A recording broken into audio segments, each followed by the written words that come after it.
guys, it's Sheena from Teton Raptor Center, and I'm here to give you all this week's patient update. I just want to start things off by letting everybody know that not all of our birds will be included in this week's update, and that's only because we have so many new and exciting birds to talk about that there's just not enough time. So without further ado, let's go ahead and get started. I want to start things off this week by talking about one of our most recently released birds. This is Swainson's hawk 731A, and this bird was found completely soaking wet on admit. However, there was nothing wrong with the bird. So staff waited till this bird was completely dry, banded it, and released it. First up is our newly admitted Golden Eagle 8.5, and this bird was flown on a private jet from Gillette, Wyoming, all the way to Jackson. It's a young hatch-year bird with trauma to the left eye that we'll be consulting our avian ophthalmologist about. Next up is Swainson's hawk 8.4, and this bird was found in Afton, Wyoming, and was unable to fly away on the side of the road. When staff brought this bird in, they took some x-rays and determined that he has a fractured clavicle, also known as a collarbone.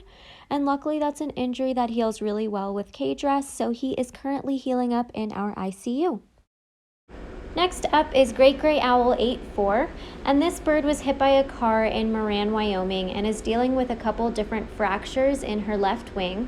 She's got a left coracoid fracture and a left radius fracture. However, both fractures look like they will heal just fine without any need for surgery, so that's good news. The bird is also dealing with some head trauma and some right eye trauma, but she's getting medicated eye drops several times a day to see if any of that right eye trauma can be resolved. And lastly, she has a small wound just on her abdomen, but the wound is superficial and doesn't look like it'll need stitches or any sutures like that to allow it to heal. Next up is Bald Eagle 8.2, and this bird was found in Wilson, Wyoming, so right here by the Raptor Center, and there was some trauma to the right wing by the reporting party. So we brought the bird in, took some x-rays, and noticed there was a little bit of swelling around that right wing, but that nothing looked broken, so that's the good news. However, the wing was drooping, so that's why you do see that bright pink belly band around her, and that just helps keep the wing in the right position so that it can heal properly. And the bird also is dealing with some head trauma. However, she is in our ICU and is doing well so far. Here we have Swainson's hawk 730, and this bird was found in Grover, Wyoming with a fractured left ulna. So that's why you see that blue wing wrap on this bird.